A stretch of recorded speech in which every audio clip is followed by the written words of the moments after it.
축가장을 손안에 넣다. 다음 날 아침, 그날도 악화는 수화군을 짚은 채 평소처럼 옥문 입구를 지키고 있었다. 그런데 갑자기 방울소리가 들렸다. 누군가 찾아와서 줄을 당긴 모양이었다. 누구냐? 악화는 고대수가 온 걸로 짐작하고 짐짓 소리쳐 물었다. 죄인에게 차식하러 온 여자입니다. 악화가 들어보니 그것은 틀림없는 고대수의 목소리였다. 악화가 마지못한 듯 문을 열자 고대수가 밥그릇을 들고 안으로 들어왔다.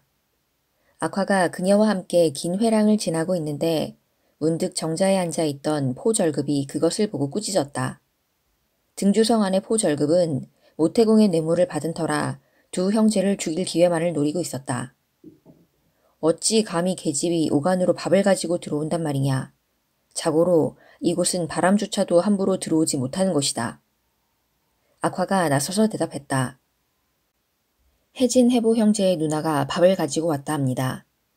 그 안악이 다름 아닌 혜진 해보의 누나라는 말에 포절급은 눈에 쌍심지를 켜고 소리쳤다. 어서 그 계집을 밖으로 내치지 못할까? 밥은 옥졸인 너희가 받아서 전해주게 되어 있지 않느냐. 그러자 악화는 고대수로부터 밥을 받아가지고 혜진 해보가 갇혀있는 방으로 갔다. 그는 우선 두 사람의 목에 걸려있는 큰 칼의 자물쇠를 풀었다. 두 형제가 나지막한 목소리로 다급히 물었다. 어젯밤 저희에게 말씀하신 일은 지금 어떻게 돼가고 있습니까? 악화가 가만히 일러주었다. 잘 돼가고 있습니다. 누님께선 이미 이 안에 들어와 계시며 안팎에서 손을 쓰고 있으니 기다리십시오. 그때 옥문 두드리는 소리가 소란스럽게 들리더니 이어 다른 옥졸 한 명이 포졸급에게 달려가서 고하는 소리가 들려왔다. 손재할 어른께서 오셨습니다. 문을 열어달라고 하시는데 어떻게 할까요? 그러자 포졸급이 목소리를 높여 말했다. 그는 군영의 관리인데 옥에는 무슨 일로 왔다더냐. 어서 돌아가라고 해라. 그때 고대수는 서서히 정자를 향해 다가오고 있었다. 출입문 밖에서는 여전히 문을 열라는 솔잎의 고함 소리가 들려오고 있었다. 그러자 옥졸이 다시 와서 고했다. 손재할 어른께서 잔뜩 화가 나신 모양입니다. 어서 문을 열라고 야단이십니다. 그 말을 듣자 포절급은 벌컥 화를 냈다. 원, 별 거지 발싸개 같은 놈을 다 보겠구나. 그러면서 그가 정자에서 내려섰는데 바로 그 순간 고대수가 그 앞을 쓱 막아서면서 소리쳤다. 네 이놈, 내 동생들을 내놓아라. 그녀는 이미 양손에 비수를 뽑아 들고 있었다. 포절급은 눈앞에 벌어진 뜻밖의 일에 깜짝 놀랐다. 바로 앞에서 두 개의 날카로운 비수가 살기를 품은 채 시퍼렇게 빛나고 있었다. 그는 엉겁결에 몸을 휙 돌려 정자 밖으로 달아났다. 그때 혜진 해보 두 형제도 악화가 손발을 풀어준 터라 목에 큰 칼을 쓴 채 옥에서 뛰쳐나오다 달아나는 포절급을 보게 되었다. 두 형제는 대뜸 그 앞을 가로막았다. 포절급은 갑자기 옥에 있어야 할 두 형제가 가로막자 얼이 빠져 소리를 쳤다. 이놈들, 이게 어찌된 일이냐. 두 형제는 대답 대신 목에 걸고 있던 큰 칼을 벗어서 그의 머리를 향해 냅다 내리쳤다. 포절급은 비명을 지를 틈조차 없이 단번에 머리가 박살이 나서 그 자리에 나뒹굴고 말았다. 그럴 동안 고대수는 어느새 한 쌍의 비수를 휘둘러서 4~5명의 옥졸들을 쓰러뜨린 다음 밖으로 나가자고 아우들에게 손짓하고 있었다. 그들이 일제히 옥문 밖으로 뛰쳐나가자 문 앞에서 지키고 있던 솔립과 손신이 그들을 맞았다. 그들이 고을 관청으로 달려가니 그곳에서는 이미 추연과 추윤이 왕공목의 머리를 잘라가지고 나오는 참이었다. 그들은 일제히 성 밖을 향해 달아났다. 솔립은 마을 위에서 활을 겨누어 연신 뒤쪽을 향해 쏘아댔다. 관청의 병졸들은 상대방이 손재알인 것을 알자 감히 뒤쫓을 생각도 하지 못한 채 멍하니 바라보고만 있었다. 병졸들이 그 모양인데다 솔립 일행의 기세가 날래고 사나워 마을 주민들은 모두들 문을 걸어 닫은 채 한 사람도 밖으로 나오는 사람이 없었다. 십리패로 돌아온 그들은 서둘러 양산박으로 떠날 준비를 했다. 중요한 짐들만 챙겨서 수레에 실은 다음 앙낭자를 부축해서 수레 위에 태웠다. 그리고 고대수는 여장부다운 기상으로 씩씩하게 말 위에 뛰어올라 여러 사람을 호위하며 떠나려고 했다. 그런데 바로 그때 혜진과 해보가 솔잎 앞으로 나서며 말했다. 여러분이 저희 두 형제를 구해주셨으니 머리칼을 뽑아서 집신을 삼더라도 그 은혜는 다 갚지 못할 것입니다. 하지만 저희 두 형제는 이대로는 갈 수가 없습니다. 어찌 모태공과 그 아들놈을 그냥 둘 수가 있겠습니까? 저희 두 형제는 그놈들에게 원한을 갚고 뒤따라갈 테니 여러분은 먼저 앞서 가시기 바랍니다. 솔립은 그들 형제의 말을 듣자 고개를 끄덕이더니 자기아우 손신을 향해 말했다. 너는 천하 막수와 함께 수레를 호위해서 먼저 떠나도록 하라. 나는 이들 두 형제와 함께 모태공 부자를 해치우고 곧 뒤따라가겠다. 그러자 추연과 추윤도 가만히 있지 않았다. 우리도 그들을 해치우고 나서 뒤따르겠소. 그 둘이 그렇게 나서자 손씨는 악화와 더불어 앙낭자를 태운 채 수레를 호위하여 양산 밖으로 먼저 떠나갔다. 그와 동시에 솔립, 혜진, 해보, 추연, 추유는 부하 20여 명을 거느리고 모태공의 장원을 향해 내달려갔다. 그날은 마침 모태공의 생일이었다. 모태공의 집에서는 그때 손님을 청해놓고 크게 잔치를 벌이고 있는 중이라 별다른 방비가 없었다. 문득 밖에서 함성 소리가 들리자 모중이가 하인을 불러 명했다. 여봐라, 저게 무슨 일인지 알아보아라. 그런데 미처 알아볼 겨를도 없이 솔립의 패거리들이 대문을 박차고 들이닥쳤다. 이어 혜진과 해보가 소리쳤다. 모가놈들은 어서 나와 우리 형제의 칼을 받아라. 그 말을 듣자 모태공과 모중이는 얼이 빠져 얼굴이 하얗게 질린 채 사시나무 떨듯이 몸을 떨었다.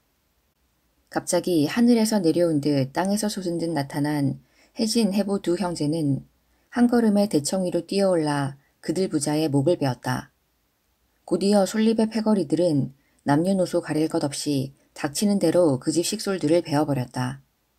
순식간에 모태공의 집 전체가 아수라장으로 변했다.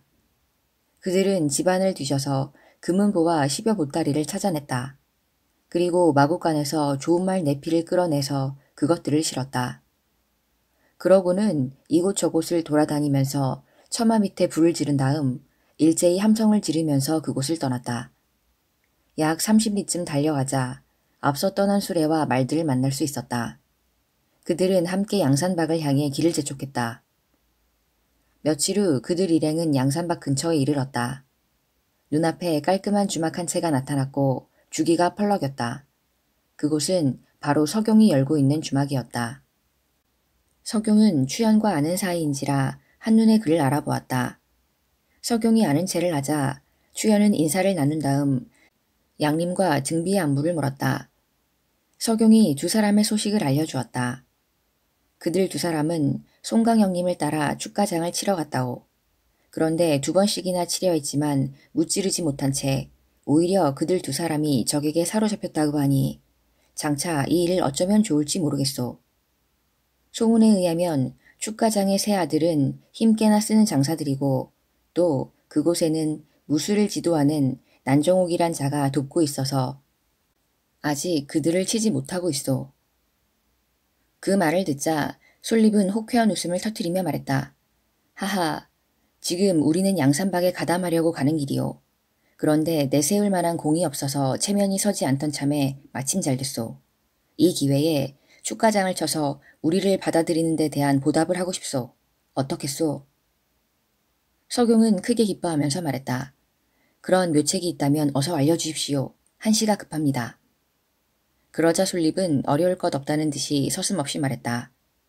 난정옥은 본래 저와 함께 한 스승 밑에서 무예를 익힌 사이입니다. 저와 그 사람은 서로의 허실을 너무나도 잘 알고 있습니다.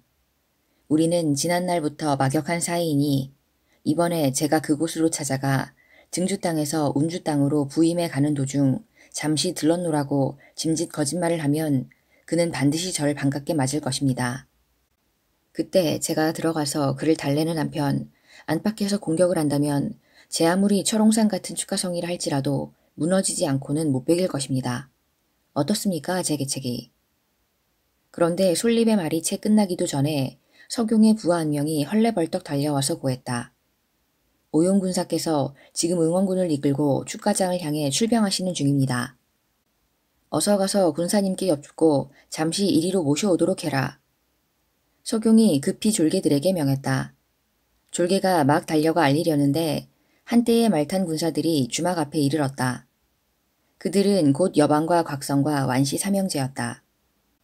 곧이어 그 뒤에 오용이 말탄 군사 500여 명을 거느린 채 나타났다. 석용은 나가 그들을 맞은 후 솔립 일행을 오용에게 인사시키며 솔립이 제안한 축가장을 칠 계책을 말했다. 그러자 오용은 몹시 기뻐했다. 그거 참 좋은 계책이오. 그렇다면 지금 곧바로 축가장으로 가서 공을 세운 뒤에 우리 산채에 든다면 더욱 좋지 않겠소? 솔립 일행도 주저하지 않고 그 말에 따랐다. 솔립 등 등주 사람들의 뜻이 그렇게 정해지자 오용이 말했다. 제가 병력을 이끌고 앞서가서 진을 치고 대비하겠으니 여러 호걸들은 뒤따라오십시오. 오용은 말을 끝내기가 바쁘게 축가장으로 길을 재촉해 떠났다. 그가 축가촌 어귀에 친 송강의 영체에 이르니 과연 싸움에서 2번이나 패한 탓인지 송강의 얼굴엔 근심이 가득했다. 형님, 왜 그런 표정을 짓고 계십니까? 오용이 짐짓 그렇게 묻자 송강이 한탄했다. 축가장이 저토록 경고하니 어떻게 걱정이 되지 않을 수 있겠소. 더군다나 4명의 형제들이 적의 포로가 되어 있으니. 형님, 안심하십시오. 제가 묘한 계책 하나를 가지고 왔습니다. 오용이 송강을 안심시키기 위해 말문을 열었다. 송강은 귀가 번쩍 뜨이는 듯 반가운 얼굴로 물었다. 그게 어떤 계책이요? 네, 형님, 말씀드리겠습니다. 실은 이곳으로 출병하던 도중 석용의 주막에서 솔립 등 여러 호거를 만났습니다. 그들은 우리에게 가담하러 온 것이었습니다. 그래서 그들이 어떻게 되었다는 거요? 좀 더 들어보십시오, 형님. 솔립은 등주성의 병마 제할로서 이번에 등주 옥을 쳐부수고 7명의 호걸과 함께 양산박을 찾아왔습니다. 그는 축가장의 무술 선생인 난정옥과 호영오지 않은 사이로 그들은 같은 스승 밑에서 무예를 배웠다고 합니다. 그가 한 가지 계책을 말했는데 그는 이번 계책으로 공을 세움으로써 우리 산채에서 자기네들을 받아주는데 대보답하겠다고 합니다. 그가 난정옥을 만난다는 핑계로 축가장에 들어가 안에서 내응한다면 우리의 뜻을 이룰 수 있을 것입니다. 그들이 곧 이곳으로 올 것입니다. 그러자 비로소 송강의 얼굴이 활짝 펴졌다. 송강은 즉시 졸개들에게 명하여 영체 안에 술상을 마련하라고 일렀다. 그러고 나서 그들 일행이 도착하기만을 기다렸다. 한편 솔립은 등주 땅에서 데리고 온 부하들과 수레의 말들을 모두 석용의 주막에서 쉬게 한 다음 혜진, 해보, 추연, 추윤, 손신, 고대수, 악화 등 7명의 호걸들만을 이끌고 송강에게로 왔다. 그들이 오자 송강은 크게 기뻐하면서 인사를 나눈 다음 각기 석잔술을 관하여 환영의 뜻을 표했다. 솔립이 오자 오용은 여러 명의 두령들에게 축가장을 칠 계책을 들려주며 3일째 되는 날과 5일째 되는 날 각각 이러저러히 하라고 영을 내렸다. 오용의 분부가 끝나자 솔립 일행은 수레와 말과 사람들을 이끌고 곧장 축가장으로 향했다. 오용은 다시 대종을 불러 당부했다. 아우는 지금 곧 산채로 돌아가 4명의 호걸들로 하여금 곧장 이리로 오게 하게나 그들이 꼭 수행해줘야만 하는 일이 있다네. 그 4명의 호걸로는 누구를 택하는 게 좋겠습니까? 대종이 묻자 오용이 대답했다.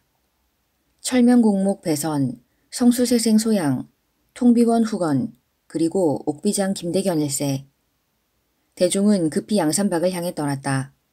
대종이 떠나고 난 지 얼마 지나지 않아 졸개 한 명이 황급히 뛰어들어왔다. 두령님께 아뢰입니다. 서쪽마을 호가장에서 호성이란 사람이 찾아와 두령님 뵙기를 청합니다. 송강이 막사 밖으로 나가보니 한 사내가 황소의 술을 잔뜩 지워 이끌고 왔다. 웬 놈이냐? 그리고 그 술은 또 무엇이냐? 송강이 그 사내를 쏘아보며 묻자 그는 송강 앞에 넙죽 엎드려서 2번 절을 올린 후 찾아온 까닭을 밝혔다. 저는 호가장의 호성이라는 사람입니다. 제 누이 동생이 나이 어린 데다 아직 철이 들지 않아 감히 장군의 위엄을 범하다가 사로잡혔습니다. 아직 생각하는 바가 얕아 그런 것이니 바라건대 장군께서는 너그러이 용서해 주십시오. 제 여동생은 축가장의 정운한 처지라 그쪽을 돕는다고 그렇게 한 것 같으니 장군께서는 그 철없는 것을 돌려주십시오. 장군께서 누이만 풀어주신다면 필요한 것은 무엇이든지 갖다 바치겠습니다. 우선 거기 앉으시오. 그럼 그 걸출한 여장부 일장청 호삼랑이 바로 그대의 누이 동생이란 말이오? 그렇습니다. 축가장 놈들은 우리 양산박에 맞서 무례한 행동을 일삼았으므로 이번에 군사를 이끌고 온 것이오. 그러나 호가장에는 아무런 원한도 없소이다. 다만 그대의 누이 동생이 나타나서 우리의 왕영두령을 사로잡았으므로 우리도 그녀를 사로잡은 것뿐이오. 그러니 그대가 왕영두령을 돌려보낸다면 우리도 곧 그대의 누이 동생을 돌려보내주겠소. 송강의 말에 호성의 얼굴이 어두워지며 대답했다. 하지만 그분은 지금 저희 호가장에 계시지 않습니다. 그렇다면 우리 왕 외가코는 지금 어디에 있다는 말이오? 송강이 입을 열기도 전에 오용이 다급한 목소리로 그렇게 물었다. 축가장에서 그분을 데리고 갔습니다. 그러니 제가 어떻게 빼내올 수가 있겠습니까? 그 말을 듣자 송강은 벌컥 화를 냈다. 그렇다면 어찌 누이를 돌려받길 바란단 말이오. 왕영을 데리고 오기 전에는 결코 돌려줄 수 없소. 그러자 오용이 다시 나섰다. 형님 참으십시오. 제가 한번 말해보겠습니다. 그러고 나서 오용은 호성을 향해 말했다. 이렇게 하는 것이 어떻겠습니까? 즉 앞으로 어떤 일이 있더라도 당신네 호가장에서는 축가장의 병력을 보내서 돕는 일이 없도록 하시오. 만약 축가장에서 그쪽으로 도망쳐가는 자들이 있을 때는 그들을 묶어두었다가 우리에게 넘겨주시오. 그러면 우리가 그대의 누이 동생을 돌려보내주겠소. 오용은 호성의 누이를 돌려주는 대신 호가장을 한편으로 끌어들이는 개교를 썼다. 그렇게 하면 설령 한편이 되지 않는다 하더라도 축가장의 세력을 줄일 수 있다는 생각에서였다. 그 말을 듣자 호성이 감사했다. 잘 알겠습니다. 앞으로는 결코 축가장을 돕지 않겠습니다. 뿐만 아니라 우리 장원으로 도망쳐오는 자들이 있을 때에는 반드시 그들을 묶어 넘겨드리겠습니다. 송강도 오용의 뜻을 헤아리고 비로소 고개를 끄덕였다. 알겠소. 그렇게만 해준다면야 나로서는 다른 어떤 것을 받는 것보다도 더 기쁘오. 또한 그대의 누이 동생은 지금 산채에서 나의 아버님이 보살피고 있으니 안심하시오.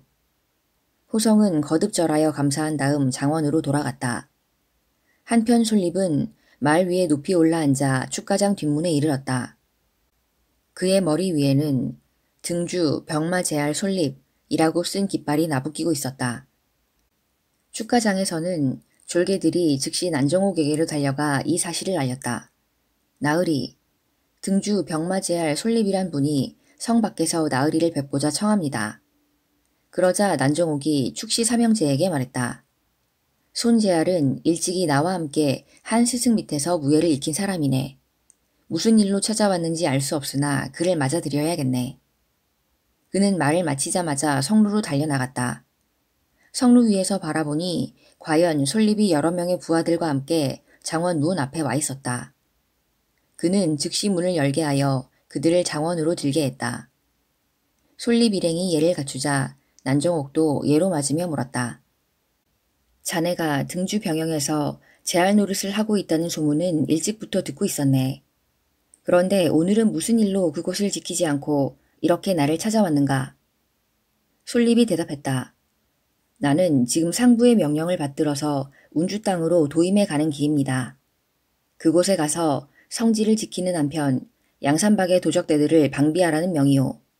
그런데 마침 형님이 이곳 축가장에 있다는 소문을 듣고 지나는 길에 예정이 그리워 들른 것입니다.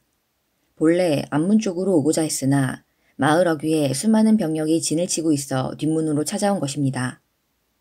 솔립이 그렇게 꾸며대자 난정옥은 양산박의 도적들을 맞으러 간다는 말에 솔립을 반겼다. 잘 왔네. 그들이 바로 양산박의 도적대들일세. 실은 요즘 매일같이 양산박의 도적대들과 싸움을 벌이고 있는 중일세. 벌써 두령 여러 놈을 생포해서 이곳 축가장 안에 가둬두고 있다네. 이제 우두머리 송강만 사로잡으면 그놈들을 모두 한데 묶어서 관청으로 끌고 갈 예정일세. 그런데 자네가 마침 이렇게 와줬으니 가문론의 단비를 만난 격이네. 그러자 솔립이 웃으며 난정옥의 말을 받았다. 제가 비록 재주는 없지만 형님을 도와서 놈들을 몽땅 때려잡도록 하겠습니다. 그 말을 듣자 난정옥은 몹시 기뻐했다. 그는 즉시 솔립 일행을 장원 안으로 맞아들여 축조봉에게 인사시킨 다음 축시 삼형제와도 인사를 나누도록 했다. 인사가 끝나자 난정옥이 솔립을 소개했다. 이 아우는 본래 저와 함께 한 스승 밑에서 무예를 익혔으며 벼로를 병울지라고 하는데 저와는 호영오지 않은 사이입니다. 지금까지 등주 땅에서 제할 노릇을 하고 있었는데 이번에 상부의 명을 받아 운주 땅을 지키기 위해 왔다고 합니다. 그렇다면 이 늙은이도 제할님의 관할 구역 내에 있는 백성입니다. 축조봉이 기쁜 얼굴로 그렇게 말하자 솔립이 공손하게 말을 받았다. 보잘것없는 벼슬인데 새삼 그 직분을 말할 것이 못됩니다. 앞으로 어르신네로부터 많은 가르침을 받고 싶습니다. 그러자 축시 삼형제는 솔립 일행에게 자리를 권했다. 자리에 앉자 솔립이 슬며시 삼형제에게 말했다.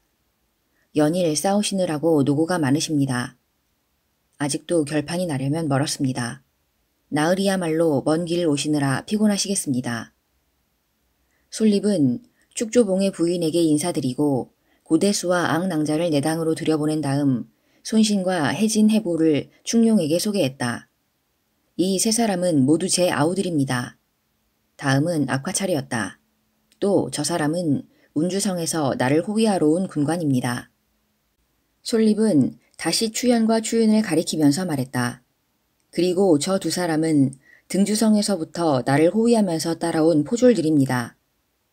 본래 축가장의 주인인 축조봉과 그의 세 아들은 꽤나 머리가 총명한 편이었지만 솔립의 말에 속아 넘어가지 않을 수 없었다. 왜냐하면 그가 가족들을 동반했을 뿐만 아니라 허다한 수레와 짐과 말들을 거느렸기 때문이었다. 뿐만 아니라 무술사범인 난정옥과 함께 무술을 배웠다는 데야 더 말할 나위가 없었다. 축가장에서는 솔립 일행을 환영하는 뜻에서 소와 말을 잡아 잔치를 베풀었다. 그들이 실컷 먹고 마시는 대접을 받는 사이에 어느새 이틀이 훌쩍 지나가 버리고 말았다.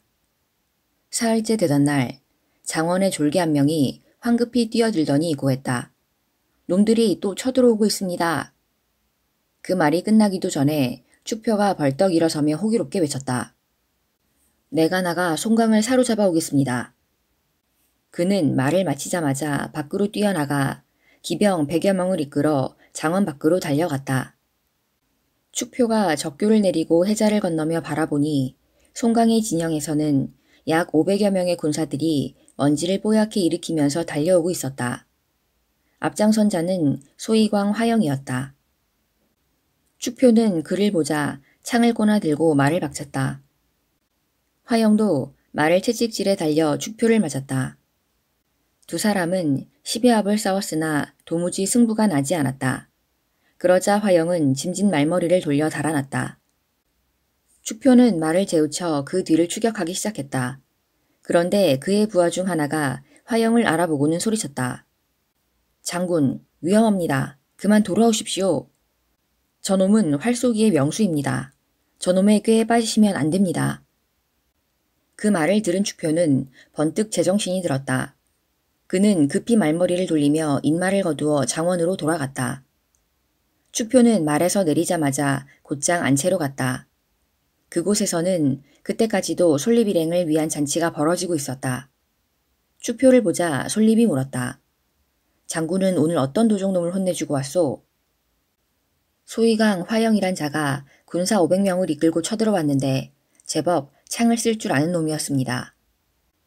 약 50여 합쯤 싸웠을 때 그놈이 갑자기 달아나기 시작했지요. 그래서 제가 그 뒤를 바싹 쫓고 있는데 뒤에서 부하들이 그놈은 활쏘기의 명수이니 꼬임에 빠져들지 말라고 소리쳤습니다.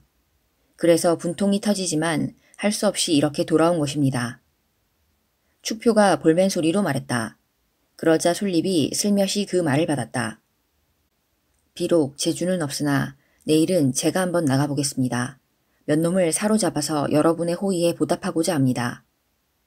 그날 밤 악화는 여러 사람 앞에서 노래 솜씨를 발휘함으로써 모두를 기쁘게 했다.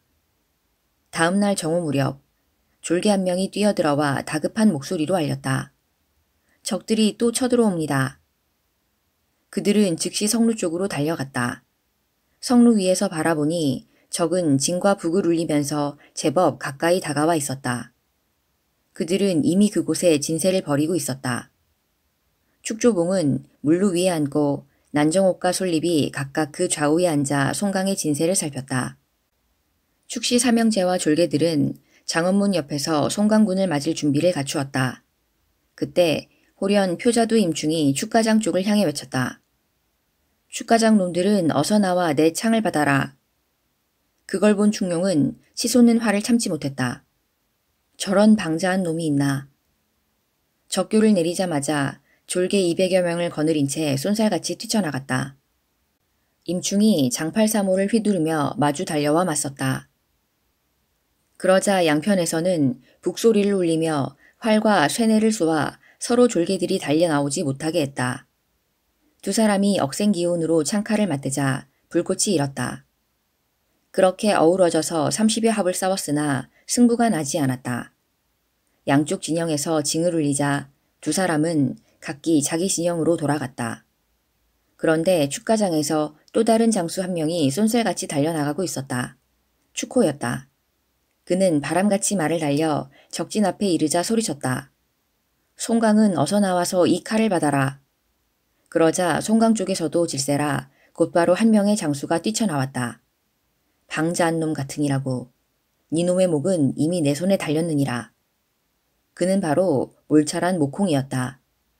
목콩과 축호가 숨 쉴 틈도 없이 얽혀들었다. 그들 역시 30여 합을 싸웠으나 승부가 나지 않았다. 보다 못한 축표가 다시 창을 꼬나들고 달려나갔다. 그러자 송강의 진영에서는 병관삭 양웅이 필마 단창으로 달려나가 그들을 맞아 싸웠다. 그때 축가장의 막루에서 그 광경을 바라보고 있던 솔립이 짐짓 더 이상 참을 수 없다는 듯 소리쳤다. 네 이놈들, 감히 얘가 어디라고 쳐들어왔느냐. 죽고 싶은 놈이 있거든 어서 썩 나가거라. 이 솔립이 차례대로 처치해 주리라. 솔립은 갑옷과 투구를 갖춘 후 쇠채찍을 팔에 감고 창을 꼬나 잡은 채 검은 오추마에 뛰어올라 말을 박쳤다. 솔립이 창을 휘두르면서 뛰쳐나가자 축가장에서는 일제히 징 소리를 울렸다. 그러자 반면 삼랑 석수가 뛰쳐나오면서 소리쳤다. 오냐, 니놈은 내가 상대해주마. 이어 두 사람은 창과 창을 맞부딪히며 얽혀들었다. 그런데 50여 합을 싸웠을 때 솔립은 짐짓 털을 내비치며 허술한 틈을 보였다. 그러자 석수가 그때를 놓칠세라 잽싸게 창을 찔러 들어왔다. 다음 순간 솔립은 재빠른 동작으로 석수의 창을 피하면서 그의 옆으로 바싹 다가가더니 가볍게 그의 몸을 자신의 말 위로 끌어당겨서 허리에 꼈다. 그러고는 말을 되돌려서 쏜살같이 달려가 축가장으로 돌아왔다. 그는 석수의 몸을 땅바닥에 내동댕이 치면서 소리쳤다. 여봐라. 어서 이 예송이 놈을 꽁꽁 묶어라. 그걸 보고 힘이 솟은 축시 삼형제가 군사를 내몰자 송강의 군마는 그 기세를 당하지 못해 흩어져 달아났다. 축시 삼형제는 송강의 군사들을 한바탕 무찔러 쫓아버린 다음 장원으로 돌아왔다. 축시 삼형제는 솔립을 보고 감탄에 마지 않았다. 손재알님의 무예는 감히 그 누구도 따를 자가 없을 것입니다. 그러자 솔립은 공손한 말투로 그들의 말을 받았다. 원 별말씀을 부끄럽기 짝이 없습니다. 그럼 이제 사로잡은 적의 두령은 모두 몇 명이나 됩니까? 그러자 축조봉이 대답했다. 처음에 시천이라는 자를 사로잡았고 그 다음에 양림이란 자와 황신이란 자를 사로잡았으며 또 호가장의 일장청 호삼랑이 왕령이란 자를 사로잡았습니다. 또한 지난번에 등비라는 자와 진명이라는 자를 사로잡았습니다. 그런데 이번에 또 제알님께서 이놈을 사로잡으셨으니 도합 7입니다. 그런데 이번에 사로잡은 놈은 지난번 우리 객점에 불을 지른 놈입니다. 그러자 솔립이 짐짓 정색을 하고 말했다. 한 놈도 죽여서는 안 됩니다. 속히 수거 7채에 집어넣고 동경으로 끌고 갈 준비를 하십시오. 그리고 놈들에게 배불리 먹을 것을 주어 몰골이 흉하지 않도록 하는 게 좋을 듯합니다. 그리하여 적군의 우두머리 송강을 사로잡는 즉시 동경을 향해 출발해야만 합니다. 그렇게 되면 아마 축가장 삼형제의 이름을 온 천하에 드높일 수 있을 것입니다. 축조봉이 솔립의 속마음을 알 리 없었다.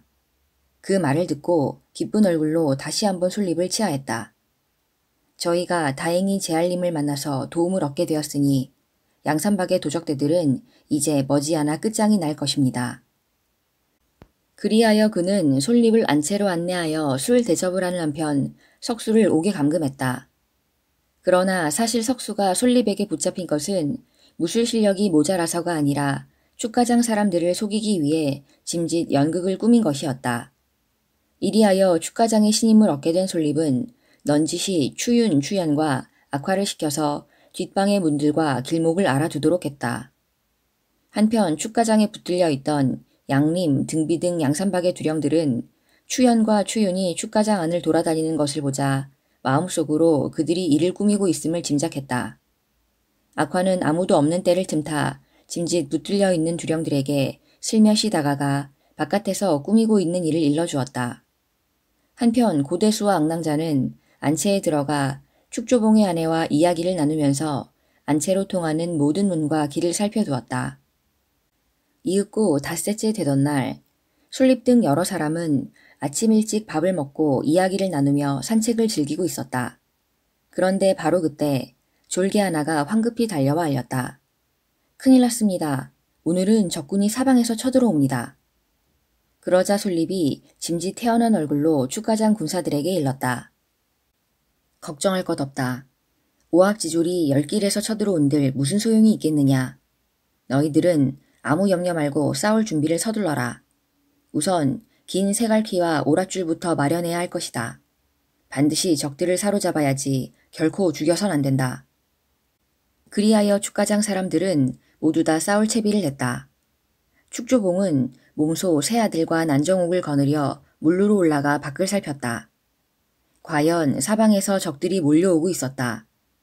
동쪽에서는 표자두 임충이 앞장섰고 그 뒤를 이준과 완소이가 따랐으며 500여 명가량의 인마를 거느리고 있었다. 서쪽에서는 소이광 화영이 앞장섰고 그 뒤를 장순과 장행이 따랐으며 역시 500여 명가량의 인마를 거느리고 있었다. 남쪽에서는 몰찰한 목홍과 병관삭 양훈과 흑선풍 이규 등 세 호걸이 앞장섰고 마찬가지로 약 500여 명의 인마가 뒤따르고 있었다. 사방에서 인마가 몰려오고 있는데 그 의기가 자무 드높았다. 그들은 북과 증을 두들겨대면서 일제히 고함을 지르고 있어 땅과 하늘이 들썩이는 듯했다. 난정옥이 정색을 하고 말했다. 오늘은 놈들을 결코 가벼이 볼 수 없겠구나. 나는 우선 한 무리의 인마를 거느려 뒷문으로 빠져나갈 것이오. 그리하여 서북쪽으로 오는 적들과 맞서겠소. 저는 앞문으로 빠져나가서 동쪽의 적들을 막겠습니다. 충룡이 그렇게 말하며 나섰다. 저는 뒷문으로 빠져나가서 곧 서남쪽의 적들을 막겠습니다. 축호가 호기를 부리자 축표가 소리 높여 말했다. 저는 앞문으로 빠져나가서 송강을 사로잡겠습니다. 그놈이야말로 적의 우두머리가 아니겠습니까? 축조봉은 몹시 흐뭇했다. 세 아들이 저마다 씩씩하게 나서자 그는 크게 기뻐하며 그들에게 격려한 뜻으로 술 한 잔씩을 내렸다. 술을 마시고 난 그들은 각기 말탄 군사 300여 기를 거느리고 앞뒷문을 빠져나갈 채비를 갖추었다. 나머지 사람들은 장원을 지키고 물루 위에서 함성을 질러 응원하기로 했다. 그때 추연과 추유는 커다란 도끼를 손에 든 채 두령들이 갇혀있는 옥문 왼편에 서 있었고 혜진과 해보는 뒷문을 굳게 지키고 있었다. 그리고 손신과 악화는 앞문의 좌우를 지키고 있었고 고대수는 우선 졸개들을 시켜서 앙낭자를 보호하게 한 다음 쌍칼을 손에 든 채 내당 앞에서 대기 중이었다.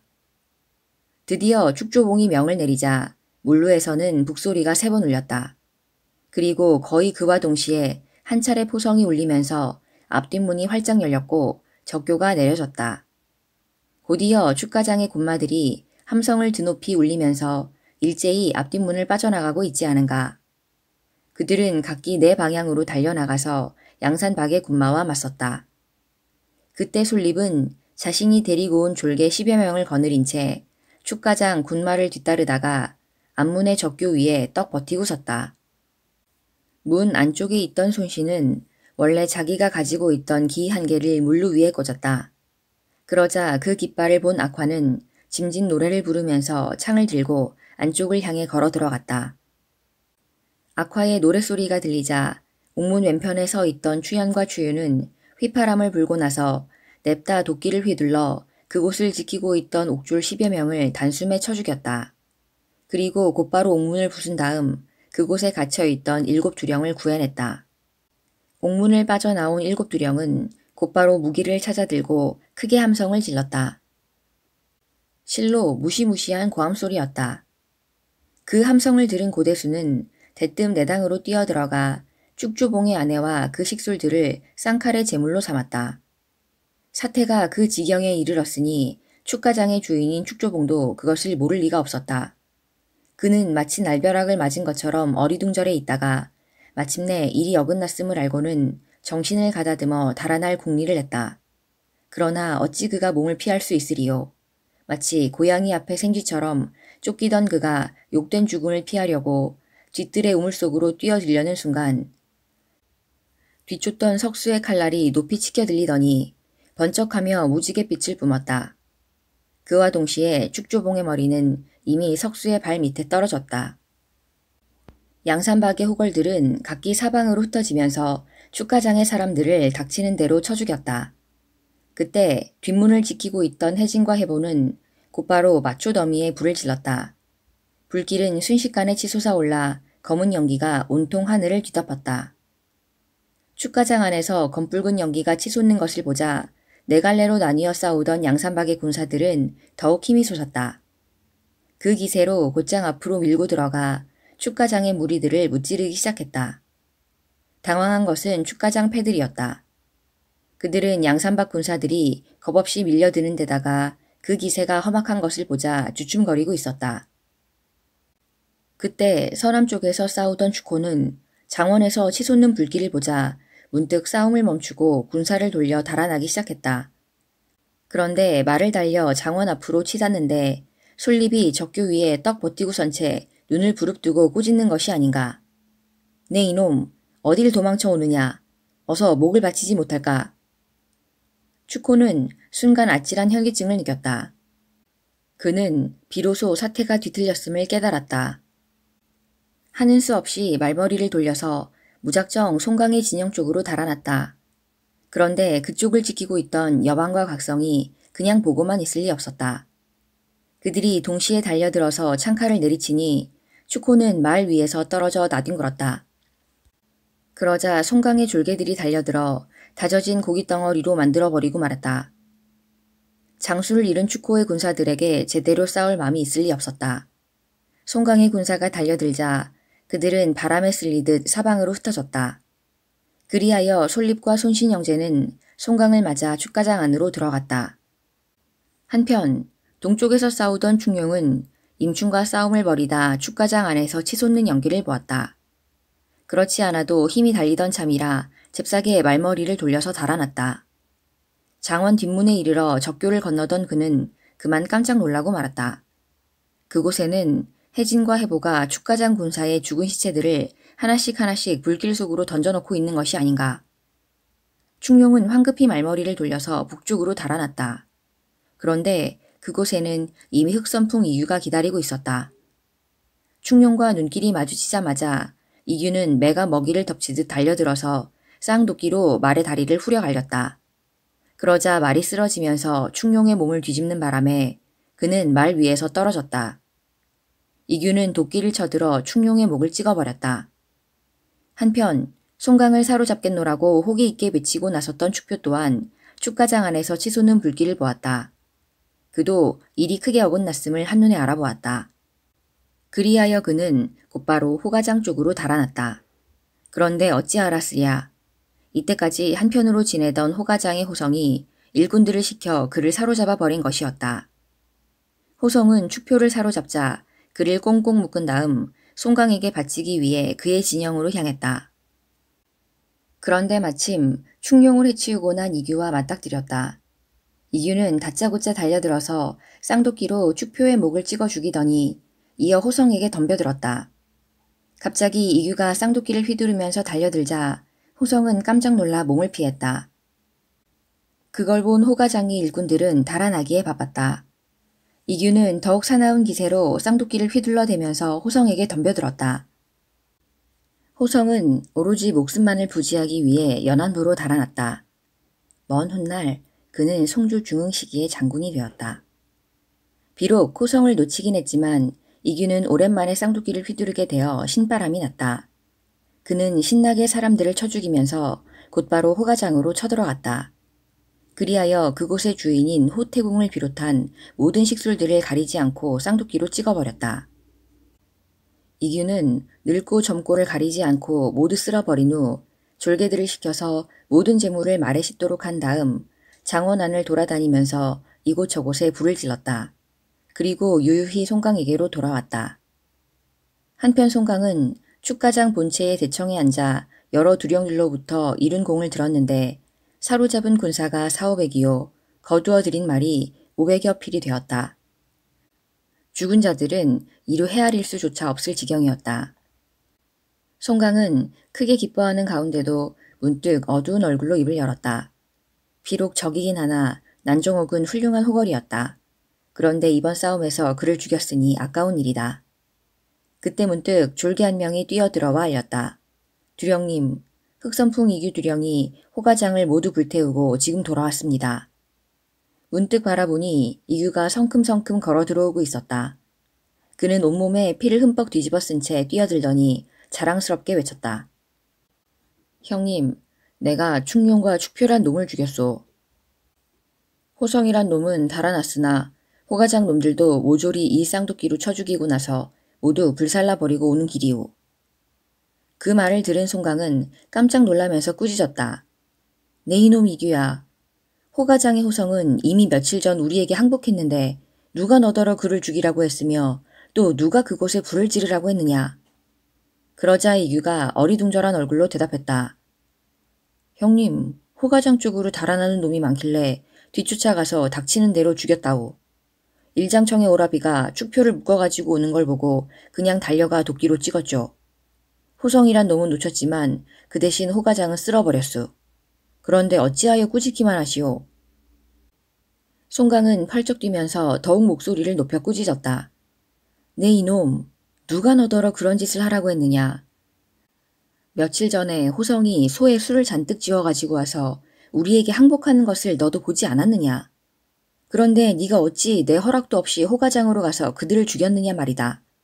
그래, 이놈은 끝까지 내 장령을 어길 셈이냐? 그러나 이규는 더욱 알 수 없다는 얼굴로 그 말을 받았다. 원 형님도 참, 형님은 그새 다 잊으신 모양입니다만 나는 똑똑히 기억하고 있소. 그 호성이란 놈은 지 누이 동생인 일장청 호삼랑인가 뭔가 하는 계집을 보내 형님을 죽이려고 하지 않았소. 그런데 벌써 그걸 잊으셨단 말씀이오? 오라, 형님은 그 계집을 데리고 살 생각이 있었던 모양이구랴. 그래서 벌써부터 처남장인을 그렇게 생각하시는 게 아니냔 말이오. 그 말을 듣자 송강은 어이가 없어 잠시 말없이 앉아있다가 곧 엄한 얼굴이 되어 꾸짖었다. 네 이놈 철우야. 이놈의 주둥이는 참으로 못 말리겠구나. 내가 어찌 그 아가씨를 두고 딴 마음을 먹겠느냐. 그 아가씨를 산채에 보낸 것은 따로 다 처분할 일이 있기 때문이었다. 그래, 적군은 몇 명이나 사로잡아 왔느냐? 이규가 뒤통수를 긁적이며 말했다. 뭐하러 그런 귀찮은 짓을 하겠소? 그냥 닥치는 대로 다 쳐 죽여버렸소. 송강이 다소 가라앉은 목소리로 말했다. 니놈은 내 장령을 어겼으니 마땅히 목을 칠 것이로되 적장인 충룡 축표를 죽인 공로를 인정하여 특별히 용서해 주마. 하지만 또다시 장령을 어길 시에는 결코 용서치 않을 테니 그런 줄 알아라. 이규는 송강의 말에 아랑곳하지 않은 채 껄껄 웃으면서 내뱉었다. 하지만 형님, 실컷 사람들을 쳐 죽이고 나니 이렇게 마음이 시원할 수가 없구랴. 그때 오용이 한 무리의 인마를 거느린 채 장원으로 들어왔다. 그는 말에서 뛰어내리자마자 송강에게로 와서 술잔을 권하며 경하했다. 형님, 승리를 축하합니다. 고맙소. 모두 군사의 덕분이요. 그런데 이번 기회에 이곳 축가장 일대를 깨끗이 쓸어버리는 게 어떻겠소. 그러자 석수가 나서면서 말렸다. 하지만 이곳 축가장 마을에는 종리 노인 같은 착한 백성들도 살고 있습니다. 그분이 길을 가르쳐 주지 않았던들 어찌 오늘의 싸움에서 크게 이길 수가 있었겠습니까? 그러니 부디 다시 한번 생각해 주시기 바랍니다. 송강이 듣고 보니 과연 그 말도 옳았다.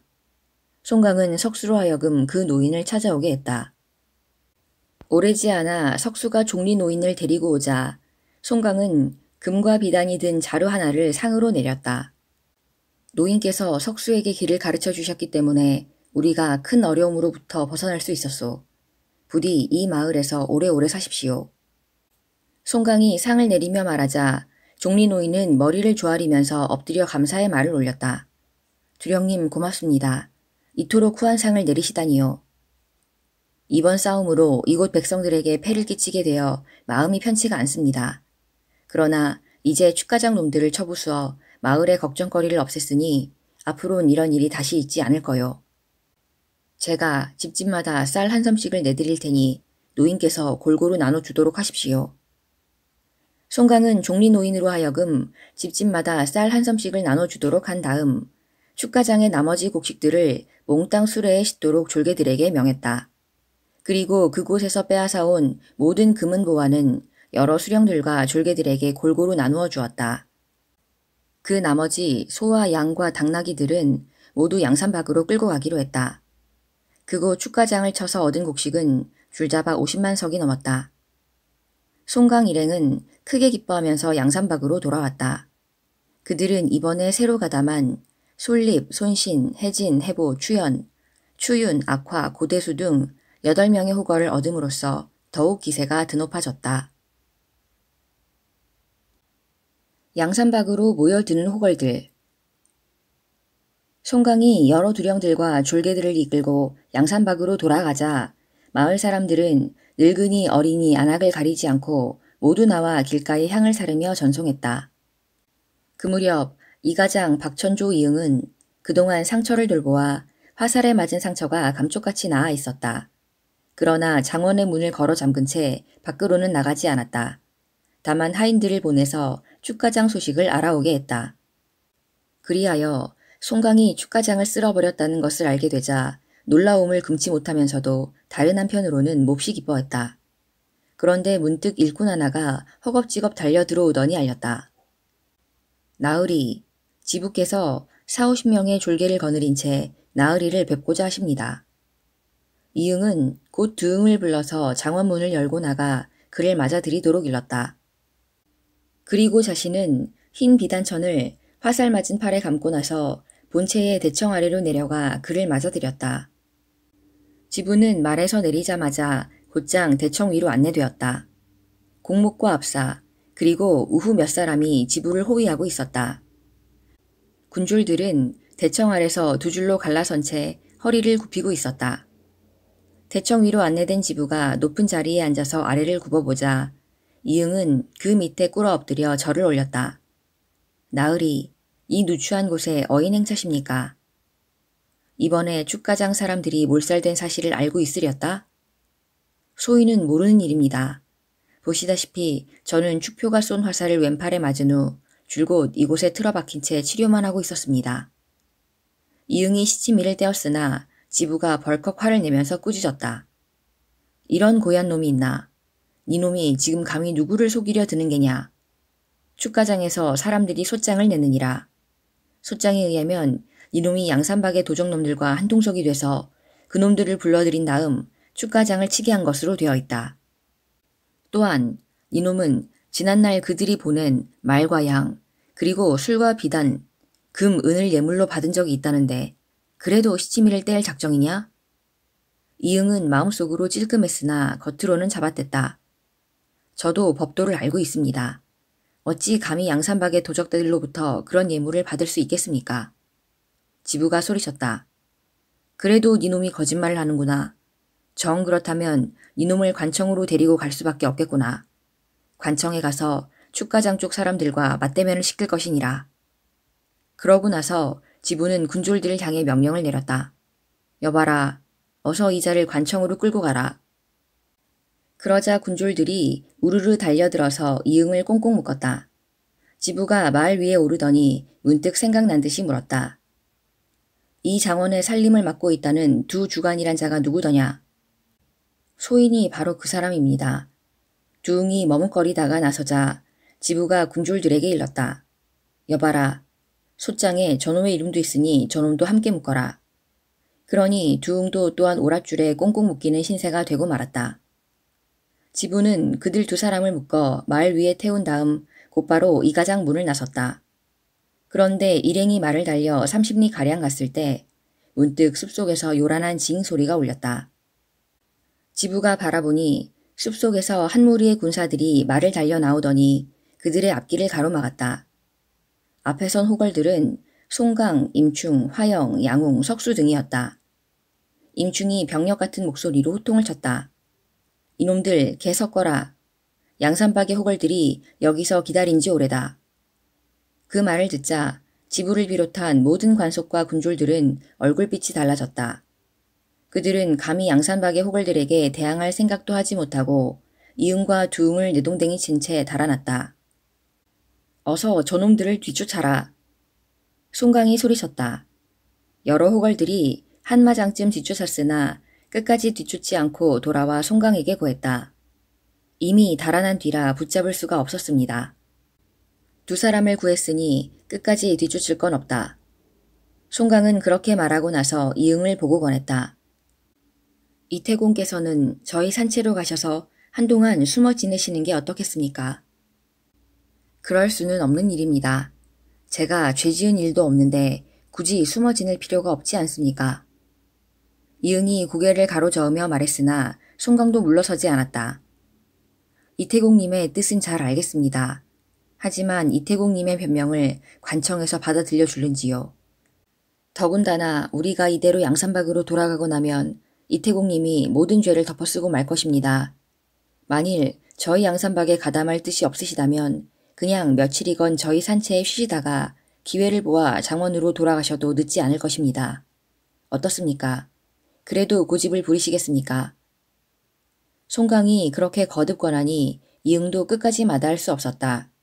그리하여 그는 두웅과 함께 양산박의 호걸들을 따라 나섰다. 송강이 금사탄을 건너서 양산박에 이르니 요란한 풍악 소리가 들렸다. 산채의 최고두령인 조개가 졸개들로 하여금 여러 가지 악기를 연주하게 하여 일행을 맞아들였다. 조개는 손수 여러 두령들에게 저풍주를 따라주었다. 그리고 이응과 두흥에게도 각기 한 잔씩의 저풍주를 권했다. 잠시 후 취의청으로 올라간 그들은 모두 자리를 정해 앉았다. 송강은 이응을 윗자리에 앉힌 뒤 여러 두령들에게 일일이 인사시켰다. 인사가 끝나자 이응은 아무래도 이가장의 일들이 염려스러운 듯 무거운 얼굴로 말했다. 이곳에 와서 여러 호걸들을 만나 뵙고 나니 정말 기쁘기 한량없습니다. 그러나 장원에 두고 온 식구들이 어찌 되었을까 생각하면 잠시도 마음을 놓을 수가 없습니다. 그러니 여러 호걸들께서는 부디 저를 장원으로 돌려보내주십시오. 죽어도 그곳에 가서 죽고 살아도 그곳에 가서 사는 것이 선비의 도리라고 생각합니다. 그러자 우용이 빙그레 웃으면서 말했다. 그건 조금도 걱정하실 필요가 없습니다. 어르신네의 가족들은 저희가 이미 모두 이곳으로 모셔왔으니까요. 그리고 이태공님의 장원은 몽땅 불에 타버리고 제만 남았습니다. 그런데 이제 장원으로 돌아가서 어쩌시겠다는 겁니까? 그 말을 듣자 이응은 도무지 믿어지지 않는다는 듯 고개를 절레절레 흔들었다. 하지만 그 말은 결코 거짓이 아니었다. 잠시 후 오용과 더불어 취의청 밖으로 나가니 산 밑으로부터 한 무리의 사람들이 올라오는 것이 보였다. 인마 속에는 가마도 한 채 보였다. 이응이 바라보니 그들은 모두 자신의 가족과 일꾼들이었다. 이윽고 그들 일행이 취의청 앞에 이르자 가마 속에서 그의 부인이 내렸다. 이응이 황망히 부인의 손을 잡고 물었다. 여보, 이게 대체 어찌 된 일이오? 그러자 부인이 대답했다. 지부가 당신을 묶어가자 곧바로 2명의 포도순간이 4명의 도두와 졸개들을 이끌고 들이닥쳤어요. 그들은 다짜고짜 모든 재물을 관청에서 몰수한다면서 짐을 챙겨 실은 다음 장원에 불을 지르고 우리들을 이곳으로 데려온 거예요. 그 말을 듣자 이응은 어이가 없었다. 순간이라고 속이고 가족들을 이리로 데리고 왔으니 그들이 누구인지는 알만했다. 그러나 지금 이 마당에 그걸 따져 물어 무슨 소용이 있겠는가. 이응이 무거운 얼굴로 잠시 생각에 잠겨 있는데 조개와 송강이 추의청에서 내려와 이응에게 송구스런 얼굴로 말했다. 저희들은 오랫동안 이태공님의 훌륭하신 인품을 흠모해 왔습니다. 그리하여 이번에 이러한 계책을 생각해내었던 것입니다. 부디 너그럽게 여겨주십시오. 아니, 그럼 제가 이곳에 온 것도? 그렇습니다. 자세한 말씀은 잠시 후에 드리겠습니다. 우선 가족들을 후당의 별채로 들라하여 쉬게 하십시오. 이응이 둘러보니 최희청의 앞뒤 주변에는 많은 가옥들이 지어져 있었는데 그곳에 여러 두령의 가족들이 살고 있는 것 같았다. 그것을 본 이응은 이미 돌이킬 수 없이 엎질러진 물인 것을 알고 아내에게 말했다. 기왕 일이 이렇게 되었으니 이분들의 지시를 따르시오. 이응이 그렇게 말하는 걸 보고 송강이 청했다. 자, 이제 우린 함께 추의청으로 올라갑시다. 이응이 추의청으로 올라가 자리에 앉고 나자 송강이 껄껄 웃으면서 말했다. 이 장주, 이제 장주의 집으로 갔던 형제들을 불러오라고 할 테니 한번 보십시오. 잠시 후 여러 호걸들이 추의청으로 와서 이응과 더불어 인사를 나누게 되었다. 이번에 계책을 펴는데 집으로 꾸몄던 두령은 소양이었고 2 포도순간으로 꾸몄던 호걸은 대종과 양림이었으며 2 공목으로 꾸몄던 호걸은 김대견과 후건이었고 4명의 도두로 분장했던 호걸은 바로 이준, 장순, 그리고 마린과 백승이었다. 이응은 그들이 추의청에 나타나자 처음에는 기가 막혀서 입을 딱 벌린 채 아무 말도 하지 못했으나 잠시 후 반갑게 인사를 나누었다. 송강은 졸개들에게 소와 말을 잡게 하여 이응을 대접했다. 그리고 이번에 새로 가담한 두령들을 위해 축하 잔치를 벌였다. 두령들은 모두 12명으로 이응, 손립, 손신, 혜진, 해보, 추연, 추윤, 두흥, 악화, 시천, 호삼랑, 고대수 등이었다. 송강은 또한 앙랑자와 이응의 가족을 위해 따로이 후당에 잔치상을 마련해주는 배려도 잊지 않았다. 그들은 밤늦게까지 술을 마시며 즐기다가 각기 자기 거처로 가서 편히 쉬었다. 이튿날도 잔치는 계속되었다. 여러 두령들이 추의청에 모여 앉아 술을 마시고 있는데 문득 송강이 왕영을 불렀다. 내가 지난날 청풍산에서 신세를 지고 있을 때 자네에게 좋은 자리가 나면 꼭 중매를 서겠노라고 말했던 것을 기억하고 있겠지. 항상 마음은 간절하면서도 그 약속을 지키지 못해서 마치 빚을 진 기분이었는데 이번에 비로소 약속을 지키게 되었네. 그러자 왕영이 2 눈을 휘둥그렇게 뜨면서 물었다. 아니, 그럼 내가 장가를 들게 된다는 말입니까? 그런데 색시는 어디 있습니까? 이번에 내 아버님께서 수양딸을 하나 거두셨는데 자네를 사위로 삼고 싶다고 하시니 거절할 생각일랑 아예 하지 말게나. 송강이 껄껄 웃으며 말했다. 송태공의 수양딸이란 바로 일장청 호삼랑을 말하는 것이었다. 왕영도 그녀의 빼어난 미모를 알고 있는지라 그 말을 듣자마자 입이 함지박만하게 벌어진 채 말했다. 아니 거절이라니요. 세상에 굴러온 행운을 걷어차는 바보 멍텅구리도 있답니까? 그러자 여러 두령들이 크게 웃었다. 송강은 몽소 송태공의 거처로 가서 호삼랑을 데리고 오더니 말했다. 나의 아버님께서 이 호삼랑을 수양딸로 삼으셨으니 내게는 누이 동생인 셈이네. 아우 왕영의 무예가 비록 호삼랑에 미치지 못한다 할지라도 지난날 내가 청풍산 산채에서 중매를 서 주겠노라고 약속한 이상 이제 누이 동생에게 중매를 서고자 하네. 더구나 아버님께서 왕영을 사위로 삼고 싶어 하시며 마침 오늘이 길일이니 여기에 있는 모든 두령들이 중매쟁이가 되어 누이와 왕영의 혼인을 성사시켜준다면 그 또한 기쁜 일이 아니겠는가. 그러고 나서 송강은 호삼랑에게 물었다. 어떠냐 네 생각은? 호삼랑은 송강의 깊은 의리에 감복한 듯 가만히 얼굴을 붉히며 말했다. 아버님과 오라버님의 뜻이 그러하신즉 저도 기꺼이 따르겠습니다. 그리하여 그날 2 사람의 혼인식은 간소하게 치러졌고 추위청 뒤의 별채에 신방을 꾸몄다. 왕영이 송강의 은혜에 감명받아 기쁨의 눈물을 뿌렸음은 물론이며 여러 두령들도 기뻐해 마지 않는 가운데 송강의 깊은 의리에 새삼 감복하였다.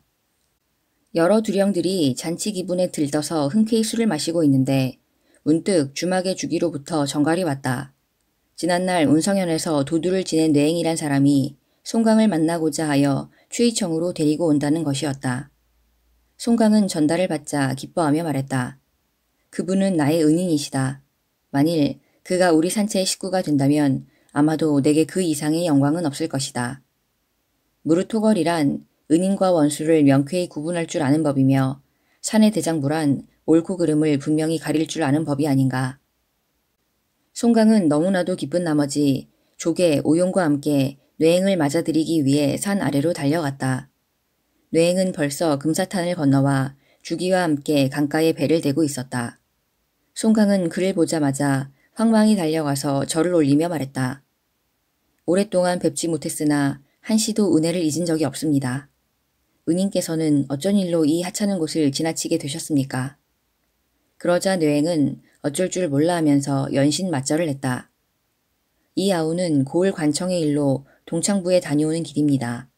그런데 우연히 이곳을 지나다가 양산박의 졸개들을 만났습니다. 그들이 다짜고짜 통행료를 내놓으라고 하기에 하찮은 이름이나마 말했더니 주기형의 주막으로 안내했습니다. 주기형이 저를 알아보고 술 대접을 하는 한편 향전을 쏘아 대체에 전갈하고 저를 이곳에 데려온 것입니다. 참으로 잘된 일입니다. 어서 대체에 올라가시지요. 뇌행을 데리고 추의청에 이르른 송강은 여러 두령들에게 그를 소개했다. 인사를 나누고 나자 송강이 문득 생각난 듯이 물었다. 그간 주동 도두님께서도 안녕하신지요? 그는 이제 도두가 아닙니다. 저희는 다른 지방으로 가서 일을 보다 얼마 전에 운성현의 두 도두가 죽은 후 다시 운성현으로 돌아오게 되었습니다. 그런데 저는 그대로 도두이지만 그는 절급이 되었습니다.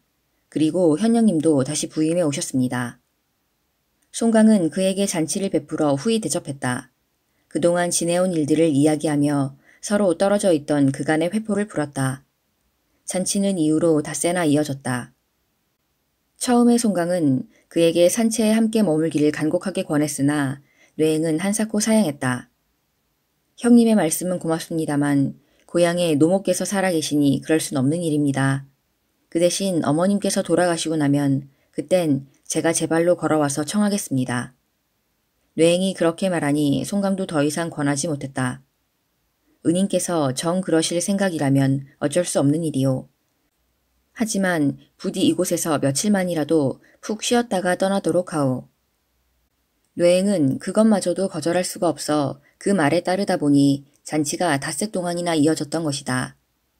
잔치가 끝나고 뇌행이 작별 인사를 하자 송강은 금괴와 비단을 주어 섭섭함을 대신했다.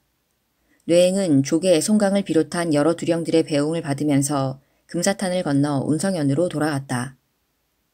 여러 두령들이 뇌행을 배웅하고 추의청으로 돌아오자 조개와 송강은 군사 오용과 함께 의논하여 직제를 개편하는 한편 각기 맡은 바 소임을 다시 정하기 시작했다. 다음 날 송강은 산채 안팎의 모든 두령들을 소집하여 새로 정한 직제와 소임을 발표했다. 손신과 고대수 내외는 본래부터 주막을 하다가 산채로 왔으니 동의를 대신하도록 하라. 동의 동맹 형제에게는 잠시 후 새로운 보직을 내릴 것이다. 시천은 석용의 주막으로 가서 일을 거들도록 하고 악화는 주기의 주막으로 가서 일을 거들도록 하고 정천수는 이립의 주막으로 가서 일을 거들도록 하라.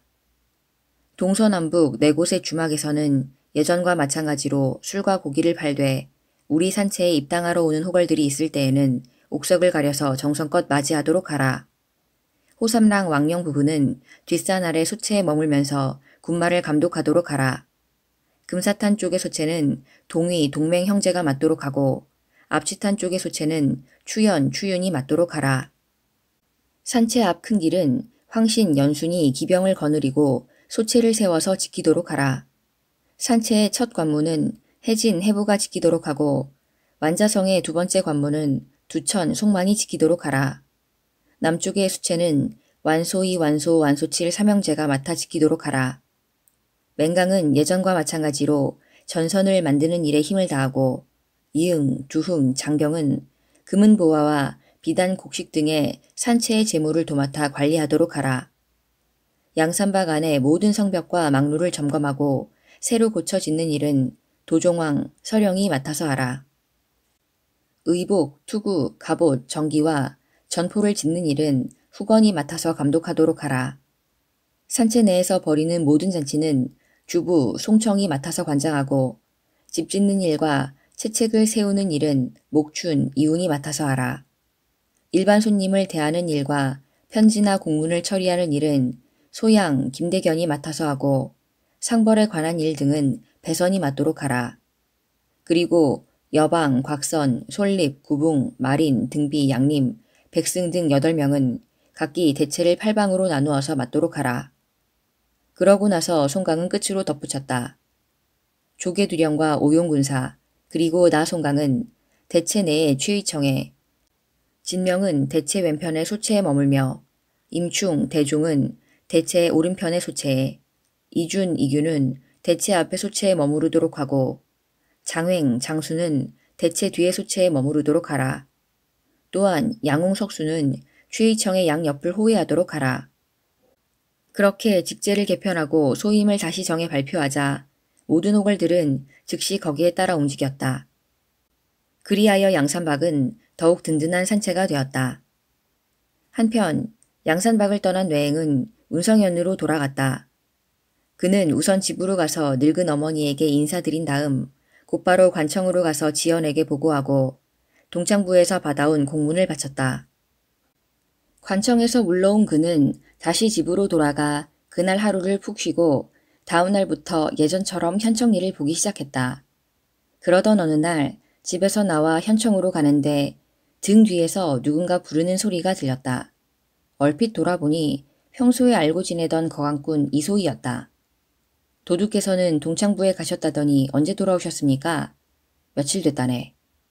뇌행이 별 생각 없이 그렇게 대꾸하는데 이소희가 다가와 떠벌렸다. 도두님께서 동평부를 떠나신 후 동경에서 왔다는 떠돌이 여사당 하나와 그 아비가 거리 한 모퉁이에 무대를 차렸습니다. 그들은 동경에 있을 때부터 새로 부임하신 현령님과 아는 사이라는데 계집은 얼굴이 예쁜 데다 재주도 뛰어났습니다. 이름이 백수영이라고 하는데 사람들로부터 명창이라고 칭찬이 자자합니다. 그녀는 그곳에서 노래도 부르고 춤도 추고 피리를 불며 비파도 타는데 날마다 인산인해를 이룹니다. 도두님, 저와 함께 한번 그곳에 놀러가 보지 않으시렵니까? 그래, 그렇다면 잘됐군. 마침 한가하니 함께 가보기로 하세. 뇌행은 때마침 바쁜 일이 없던 터라 이소희를 따라 그곳으로 가보았다. 과연 거리의 한 모퉁이에는 장막으로 가려진 무대가 차려져 있었는데 문 위에는 금빛 글자가 새겨진 현수막이 여러 개 있었고 깃발도 여러 개가 드리워져 있었다. 뇌행이 안으로 들어가니 마침 무대 위에는 우스꽝스런 광대놀이가 한창이었다. 잠시 구경을 하던 이소희는 문득 술 생각이 났던지 슬그머니 주막으로 가버렸다. 뇌행은 그런 줄도 모른 채 온통 광대놀이에 정신을 빼앗기고 있었다. 이윽고 광대놀이가 끝나자 부채를 손에 든 노인이 무대 위에 나타났다. 그는 다갈색 비단 적삼을 입었는데 허리엔 검은색 띠를 두르고 있었다. 노인은 구경꾼들을 향해 공손히 인사하고 나서 말했다. 여러분, 저로 말씀드릴 것 같으면 동경에서 온 백옥교라는 사람입니다. 저는 재주 없는 늙은이입니다만 어린 딸 수영은 노래와 춤 그리고 비파를 탐으로 여러분들을 즐겁게 해드릴 것입니다. 유쾌하게 즐기시고 잘한다고 생각되시면 아낌없는 박수를 부탁드립니다. 자, 그럼 제 딸을 소개하겠습니다. 그러자 징소리와 함께 아리따운 아가씨가 무대 위로 올라왔다. 그녀는 구경꾼들을 향해 사방에 절을 하는데 다시 한번 징소리가 크게 울렸다. 곧이어 큰 소리로 나무 막대의 장단에 맞추어 노래를 부르기 시작했다. 새로운 새가 지저귀면 옛 새는 날아가고 어린 양이 살찌면 늙은 양은 말라가네. 사람이 먹고 입는 일 어려워라. 짝지어 나르는 원앙새에 어찌 비기리. 백수영은 가락을 섞어 시읍기를 마친 다음 입을 열었다. 이번에 제가 내건 화보는 그 유명한 예장성의 쌍점이 소경을 뒤쫓는 장면입니다. 풍류가 넘치는 노래이니 한번 들어보시기 바랍니다. 그러고 나서 그녀는 목청을 높여 노래하기 시작했다. 그녀는 노래를 부르면서 춤을 추었고 한 소절이 끝날 때마다 징을 쳤다. 구경꾼들은 그럴 때마다 아낌없는 박수를 보냈다. 그녀의 입술은 앵두요. 뺨은 살구꽃 같이 붉고 허리는 수양버들이요. 노랫소리는 꾀꼬리의 울음소리 같았다. 너울너울 춤추는 자태는 꽃 사이를 누니는 봉황새와 같았다. 과연 빼어난 아름다움이요. 비할 바가 없는 노래솜씨였다.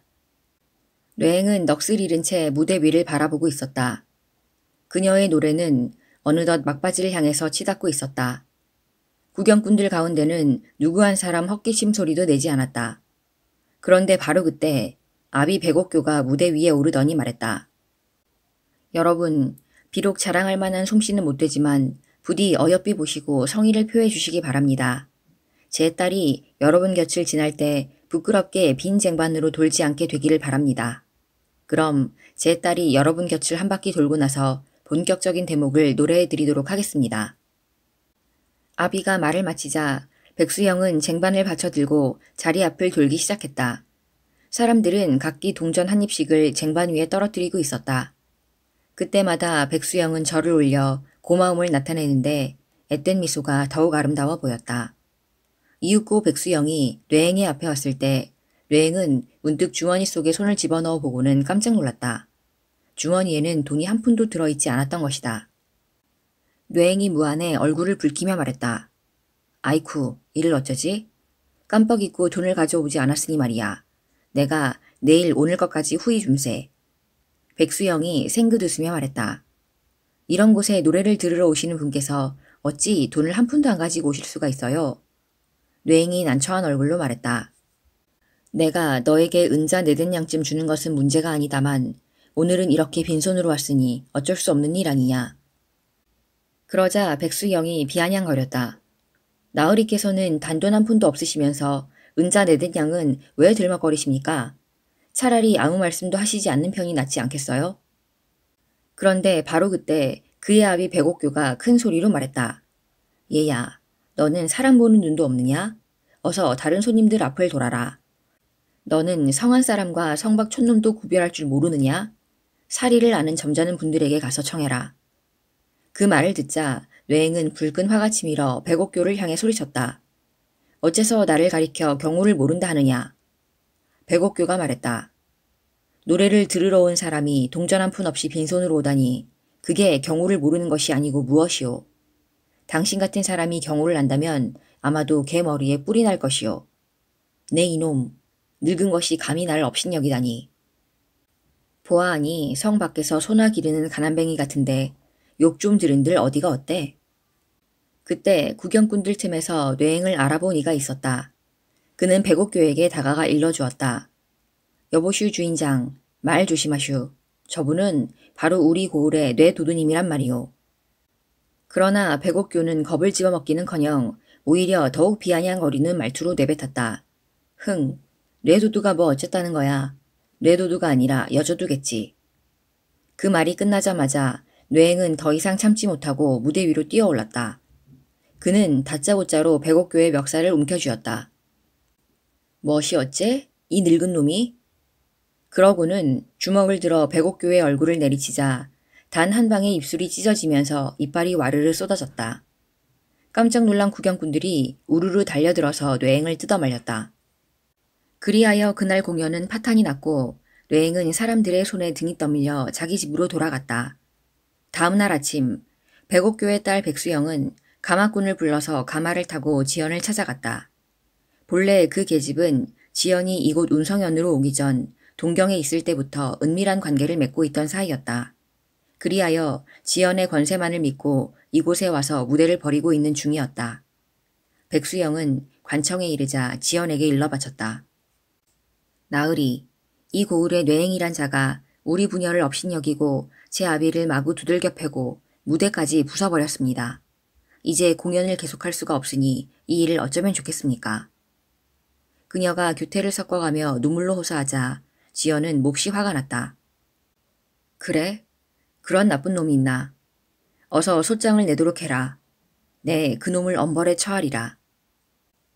옛말에 이르기를 베갯머리 송사는 당할 자가 없다고 했지만 실로 여인의 눈물에 약한 것이 사내인 것이다. 지연은 즉시 백수영으로 하여금 소장을 내게 한 다음 그 아비의 상처를 조사하여 증거로 삼고 뇌행을 잡아들이려 했다. 평소 뇌행과 가깝게 지내던 동료 관리들이 지연에게 선처를 호소했으나 계집과 은밀히 한방에서 만나는 지연은 계집의 교태에 눈이 멀어 결코 그 말을 받아들이지 않았다. 여봐라. 어서 뇌행을 잡아들여라. 지연의 명이 떨어지자 뇌행은 자기 부하들의 손에 이끌린 채 옥에 갇혔다.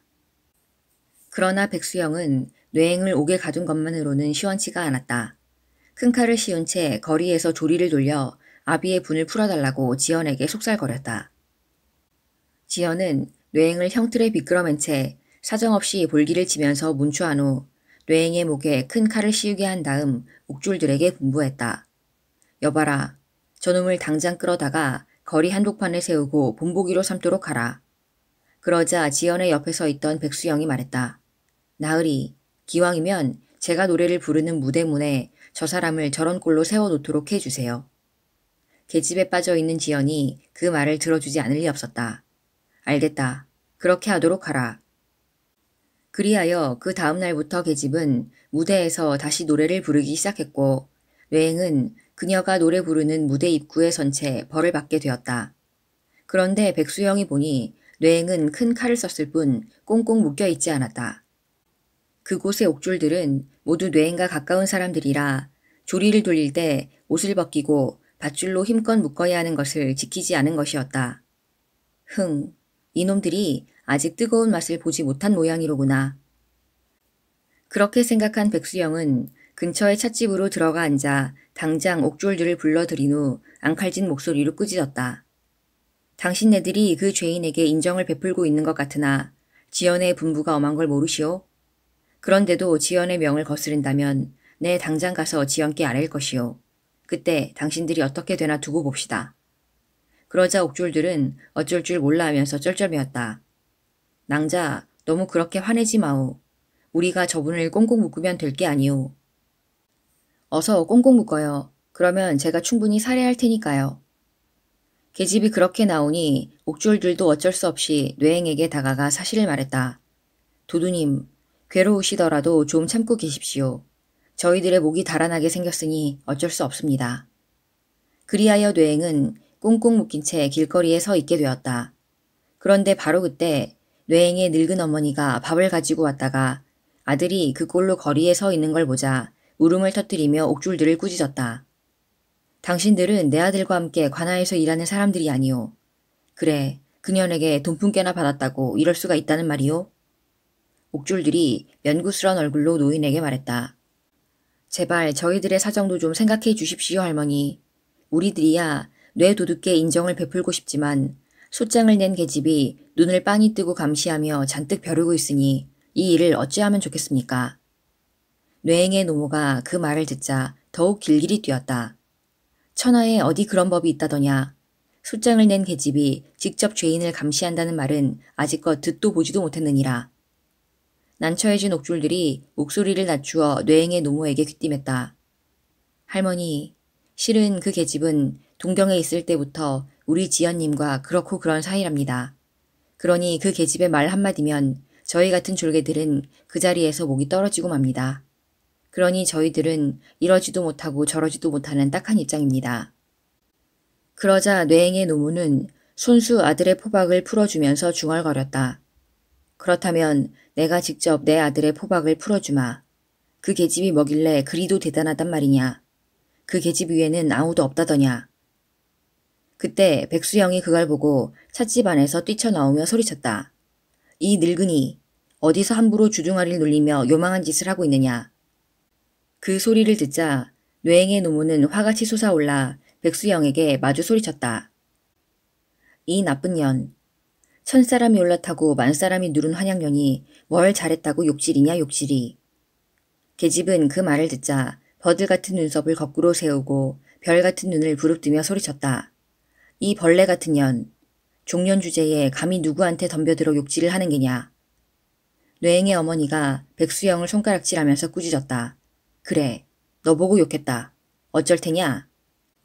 니년이 운성 고을에 지부현이라도 된단 말이냐? 그러자 계집은 더 이상 참지 못한 채 대뜸 달려들어 손으로 노파를 후려쳤다. 뇌행의 어머니가 땅바닥에 쓰러졌다가 얼핏 다시 일어나려 할 때 계집이 다시 달려들어 뺨을 후려갈겼다. 그 광경을 본 뇌행은 본래 극진한 효자였는지라 더 이상 참고 볼 수가 없었다. 그때까지 꾹 참고 참았던 화가 한꺼번에 치솟아 올라 짐승처럼 크게 소리 외치더니 목에 건 큰 칼을 두 조각으로 쪼개버렸다. 그리고 그것으로 계집의 머리통을 힘껏 내리쳤다. 실로 순식간의 일이었다.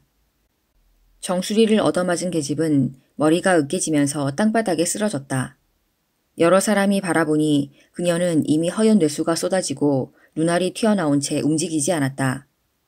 그곳에 있던 여러 사람들은 계집이 죽은 것을 보자 관청에 일러 바쳤다. 그리하여 뇌행은 또다시 옥졸들에게 이끌려 지연 앞으로 끌려가게 되었다. 지연은 곧 사람을 내보내 시체를 살피게 하고 마을 이전과 그곳에 있었던 사람들을 불러 물어본 다음 뇌행을 문초했다. 뇌행은 주저하지 않고 자기가 저지른 짓을 스스로 말했다. 그렇게 되니 지연은 뇌행의 어머니를 집으로 돌려보내는 한편 뇌행을 옥에 가두었다. 그런데 그때 옥에는 미염공 주동이 절급 일을 보고 있었다. 주동은 뇌행이 옥에 갇히자 술과 음식을 가져다 주는 한편 여러 가지를 봐주었다. 하루는 뇌행의 어머니가 밥을 싸가지고 와서 주동에게 눈물을 흘리며 말했다. 여보게, 자네도 알다시피 이 늙은이는 저의 하나만 믿고 살아왔다네. 평소에 친형제처럼 지내던 정리를 생각해서라도 저 애를 좀 잘 봐주게나. 이 늙은이의 간곡한 부탁일세. 어머님, 아무 걱정 마십시오. 기회를 보아 제가 아우를 구해보도록 하겠습니다. 그리고 먹을 것은 제가 알아서 대접할 테니 앞으로는 밥을 싸우시지 않아도 됩니다. 주동이 뇌행의 어머니를 위로했다. 만약 자네가 그 애를 살려만 준다면 자넨 그 애를 다시 낳아준 것과 무엇이 다르겠는가. 만약 그 애가 죽는다면 나도 따라 죽고 말 것이니 자네에게 우리 두 모자의 목숨이 달려있네. 자네가 두 목숨을 살려주게. 주동은 그녀의 모정에 절로 가슴이 뭉클해지는 것 같았다. 그 말씀 잊지 않겠습니다, 어머님. 그러니 이제 아무 염려 마시고 돌아가십시오. 뇌행의 어머니는 거듭거듭 다짐을 둔 다음 집으로 돌아갔다. 그녀가 돌아가고 난 후 주동은 하루 종일 뇌행을 구하기 위해 머리를 짰다. 그러나 아무리 궁리해도 뾰족한 수가 떠오르지 않았다. 궁리 끝에 묘안이 떠오르지 않자 그는 우선 사람을 중간에 세워서 지연을 비롯한 상하 관리들에게 골고루 뇌물을 썼다. 그러나 아무 소용도 없는 일이었다. 다른 상하 관리들은 모두 주동의 말을 들어주려 했으나 지연이 말을 듣지 않았기 때문이다. 지연은 평소에 주동을 두터이 신임하고 있었지만 그의 접인 백수영이 죽자 그만 눈이 뒤집혀 버린 것이었다. 그는 죽은 계집 아비의 말만 들을 뿐 뇌행의 일에 관한 한 그 누구의 말도 들으려 하지 않았다. 죽은 계집의 아비인 백옥교는 지연에게 닥달하여 딸의 원수를 갚아달라고 채근할 뿐이었다. 어느덧 뇌행이 옥에 갇힌 지 2달이 되었다. 당시의 법도에 의하면 2달 동안의 감금 기간이 끝나면 죄인을 상급 관청으로 넘기게 되어 있었다. 그리하여 결국 뇌행은 제주부로 호송되게 되었다. 담당 압사는 조서를 지닌 채 먼저 제주부로 떠났고 주동이 뇌행을 호송하게 되었다. 그는 옥졸 10여 명과 함께 뇌행을 이끌고서 운성현을 떠났다. 그들이 약 10여리쯤 갔을 때 길가에 주막 한 채가 나타나자 주동이 옥졸들에게 말했다. 얘들아, 저 주막에 들러서 컬컬한 목이나 죽이고 가도록 하자꾸나. 목이 컬컬하던 참이라 옥졸들은 기뻐하며 모두 주막 안으로 들어가 목을 죽였다. 옥졸들이 술을 마시는 틈을 타 주동은 짐진 뇌행을 데리고 주막 뒷곁으로 이끌어 나왔다. 주동은 그곳에서 뇌행의 목에서 큰 칼을 벗겨주며 말했다. 아우는 어서 이 길로 달아나게나. 빨리 집으로 가서 늙은 어머님을 모시고 다른 곳으로 달아나게. 내가 도망치는 건 어렵지 않지만 그러면 형님은 어떻게 되겠소? 뇌행이 당치도 않다는 듯이 말하자 주동이 재촉했다. 자, 시간이 없네. 뒷걱정일랑 하지 말고 아래 것들이 눈치채기 전에 어서 달아나게나. 난 도저히 그럴 수 없소이다. 뇌행이 그렇게 뻗대자 주동이 달랬다. 고집도 피워야 할 때가 있고 피워서는 안 될 때가 있는 법일세. 내 말을 잘 들어보게나. 자네가 지연이 사랑하는 계집을 죽였기 때문에 지연은 그만 눈이 뒤집혀서 자네를 죽이도록 조서를 꾸몄다네. 그러니 자네는 제주부에 이르기만 하면 당장 처형당하게 되어 있네. 하지만 내가 자네를 도망시킨 것이 들통난다 해도 죽을 죄에 해당되진 않을 걸세. 더군다나 자네 늙은 어머님을 모시고 있지 않은가. 자, 시간 끌지 말고 어서 떠나게. 듣고 보니 주동이 자기를 풀어주는 이유를 알 것도 같았다. 뇌행은 주동에게 거듭 감사한 다음 주막 뒤에 새끼를 택해 달아났다. 그는 일단 집으로 돌아가서 짐을 대충 꾸린 다음 그날로 어머니와 함께 양산박으로 향했다.